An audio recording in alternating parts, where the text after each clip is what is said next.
Hello YouTube, this is Morgan Airspeed Prime here with my next Attack on Titan episode review. This one's going to be for Season 3, Episode 6, which is called Sin. And yeah, this was a really good episode. Lots of kind of world building, adding to the lore of kind of Titans, special powers, getting into the royal family and bits and pieces like that. The Ackerman family, as well as a little bit on the, I suppose, Oriental or Asian clan, whichever way you want to refer to it. I think this was a really good episode, and like again, it's showing how fast and nice the pacing is for this arc as well. That we just have this episode, and then it looks like the big action set piece is going to happen next time out. And of course, I assume from the action it's going to stem into a lot of crazy stuff happening. But it's kicking off like basically next episode, and we're, as of next episode, I suppose, just at like the halfway point of the season. So, I think this has been a surprisingly like really good season, and it's because they've obviously, as I said before, they've, I think, left out a lot of the more maybe boring, dull aspects of the plot, and have decided to, I think, really just laser focus on the stuff that's actually important. Like, here's the political stuff that you need to know, but we know you kind of want to focus on the Titans, and I think rightfully so. That's what we're getting into this episode. Straight away, like I was surprised that like they just, before even showing you the intro, basically like had the big reveal from this episode come out, and that is that, okay, look, here's Historia and Rod Rice coming in, and I suppose they touch Eren's back, and Historia gets some of her memories back, and they seem to sort of almost like awaken these memories in Eren, because he's the one who actually has this kind of memory power now. But he remembers, I assume, what is basically memories of previous people who had the specific Titan powers that he has. So he has both memories from his father, which I suppose is Eren's kind of normal Titan form, but also memories of Freya, is it? Freya Rice, who previously had this, I suppose, quote-unquote, unbeatable, the most powerful Titan power. And yeah, the big reveals that we get here are, of course, basically Eren's origin, I suppose, as a Titan, in that, okay, it really was something where his father injected him, Eren transformed into a Titan and ate Grisha. And this came after Grisha was the one who actually ate Rod Rice's family, and that's where that power came from in terms of Eren having it. His father basically stole the power from the Rice family, and that explains a lot of what's been happening in the earlier points of this season, why they're actually after Eren so much, because they basically say here, through a combination of the Kenny Ackerman scene with his grandfather, plus like Pixis and Erwin talking, that the Rice family, through that Titan power, had the ability to alter the memories of basically the entire population, and then we see a more kind of specific use of it through Freya erasing Historia's memory of her. So that's why she only remembers her here, through, I suppose, getting those memories back from Eren. That's a really cool reveal, because they were obviously teasing that a lot with Erwin's sort of backstory and his father suspecting that, people are getting their memories erased because there's little bits of information that are kind of coming out, but then they suddenly go away. So that explains sort of the control aspect of the walls and stuff like that. That's why, for the most part, the question has never come up and just been asked so much that it's been forced to come out, is because people just keep getting their memory erased. Now, obviously that means that a lot of what's happened now is because they've lost that ability. So that's why, of course, there's so many people who are now forcing a change because they no longer have that power, and Eren, obviously, they seem to imply, doesn't have the experience or potentially bloodline to use it correctly because he's not royal. But I think we're going to get crazy into bloodlines. I think that's probably going to be something that is really, really delved into as we go on. They've already started it with this episode, with the whole royal bloodline, having like this connection to the Titans, and then later on basically saying that here are these people who kind of aren't related to the Titans, and because of that they can't be controlled by this memory power. And they say that the Ackerman family or clan, as well as the Asian clan, are immune to the effects of this memory alteration thing. And the scene with Kenny later on was actually surprisingly like insightful, even though it was just almost random, cutting that back to that like Kenny flashback, but just getting across this idea that okay, these two clans previously like served the king, and now they seem to be going back into the kind of earlier history of like this big incident happened years ago where this kind of control happened, and like everyone else got their memories altered except these two clans, and then because of that these two clans separated themselves from everything, and that's why they are persecuted. That's why both of I suppose Mikasa's parents were sort of in a way hunted and kind of isolated, like she explains here, and explains why there's not a lot of Ackermans left. And I suppose the significance of Kenny being revealed to be an Ackerman, plus I suppose the Levi reveal from this episode, is that they heavily imply, without I suppose 100% confirming in this episode, that what would the relation be? Kenny would be Levi's uncle, because his sister had a child, and the way they did the cut of like them not revealing the name of this kid, but then immediately kind of cutting to Levi, made it really obvious that I think we know Levi's an Ackerman. Did he say that before? But the way he talks about the idea of like Mikasa awakening a power, Kenny awakened that power, and then him saying that I also have experienced awakening a power like this, implies he's part of that family. And then you connect all the scenes together, and it's like, okay, that makes the most sense.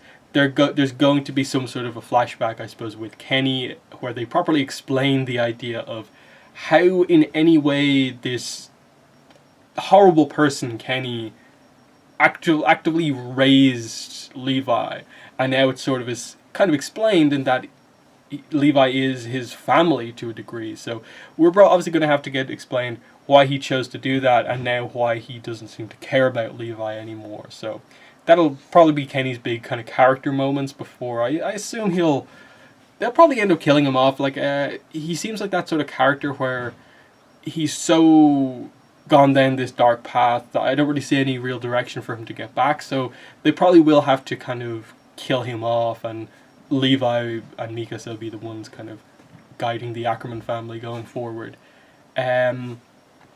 Other stuff in the episode, we saw Zachary doing some crazy torture, and I don't know if the takeaway from that was meant to be just that, okay, like we basically just found out that Zachary did all of this just so he could get one over on the nobles and the false kind of people as kings. And we I think through some of the dialogue there we got explained that he kind of comes from like his origins are like from like a slave family or something like that. So that sort of explains all of that, but that like he doesn't have any grander ambitions other than just to kind of almost get revenge against the higher ups in society. So I don't know if we're meant to just kind of see him as this kind of sadist borderline now, and we're not really meant to overly suspect that he's going to do any big power plays. He's just happy enough that they've kind of gotten the power back, and we'll potentially see where he goes from here. And then at the end of the episode is mainly just setting up that Erwin and the scouts are going to the chapel, I suppose the cavern where Rod, Historia, and Eren are, as well as the fact that like Mikasa, Levi, Armin, all those scouts, they're also heading there, and they're right there basically by the end of the episode, and we see both sides basically preparing for this battle. And we go in, I suppose, knowing that Kenny's squad have the advantage because they are set up to be, I suppose, anti-personnel, whereas the scouts are more anti-Titan.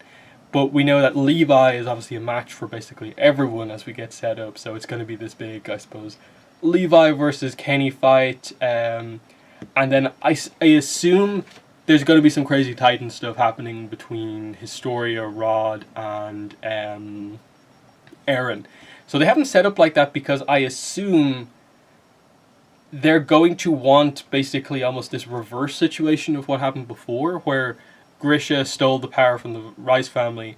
They want to get that power back. That's what's been pretty much set up. I think Hanji basically knows that that's the exact case.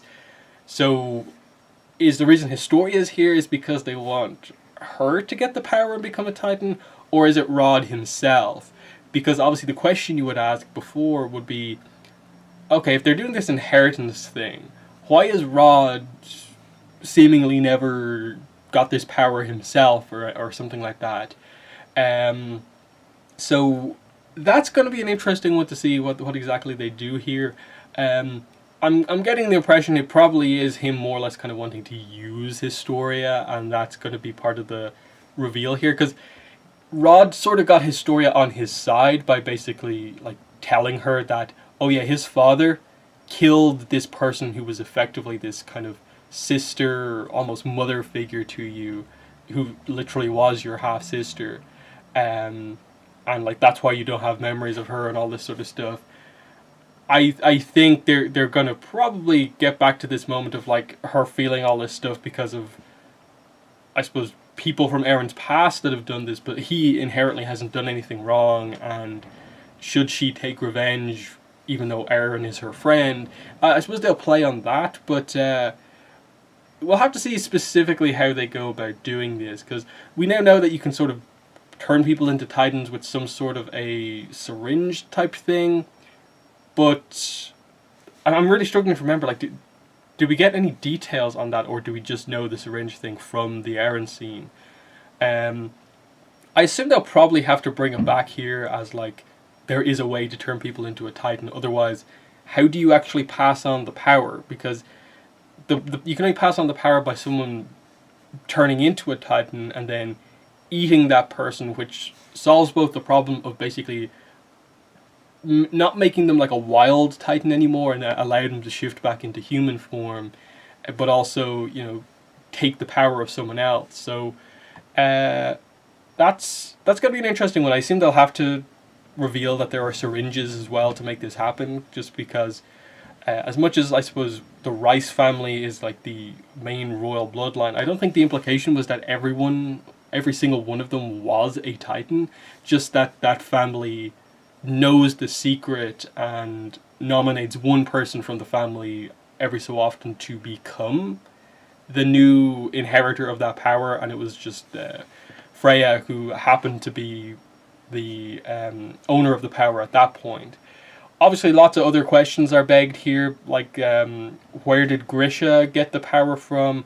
What's his whole backstory with regards to like knowing all of what's going on within the walls? And I suppose, what was it he said when he walked in there? He's kind of taking the power back to like use it for the people or something like that. So that sort of implies stuff about, I suppose, potentially what the whole basement thing is about, in that suddenly Grisha goes from being like this mysterious father of Eren to more or less implied here to know the whole history of Titans and the walls and stuff like that. So with Pastor Nick killed, I assume the reveal of all of that stuff, the full origin of Titan stuff, will come out once we get to the basement, which I think is the probably arc that's going to be planned once we get through all of this Rod Rice stuff. But either way, we'll move on. I think that's basically all there was to the episode. I thought it was just kind of reveal after reveal after reveal. There wasn't a lot of scenes that felt kind of unimportant. They're setting up a lot of different things here, as I said, with the Ackerman family, the Asian clan thing, all the hints at, you know, how Titan powers are passed from one to another. Lots of very, very interesting stuff. I do once again hope that Eren gets to be a bit of a focus coming up, because even in this episode it was more like, okay, here's your past, none of this is directly your fault as such, because obviously the idea is like when you're first transformed into a Titan, you're kind of feral almost, and you can't really control it.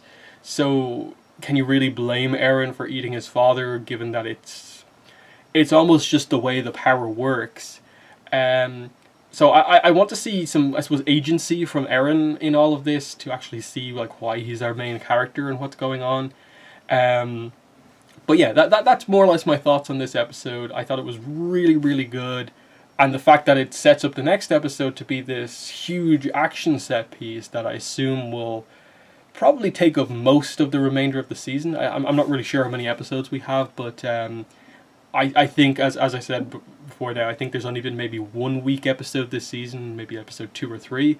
Other than that, this season has been really, really good, which has been a big surprise, because I'd always heard that this arc isn't the best with regards to pacing, but clearly for the anime they have really, really improved it. But yeah, that's been the video. In the comments, let me know what your thoughts were on the episode, as well as what I had to say about it. But yeah, that's been the video. Thanks for watching, and bye.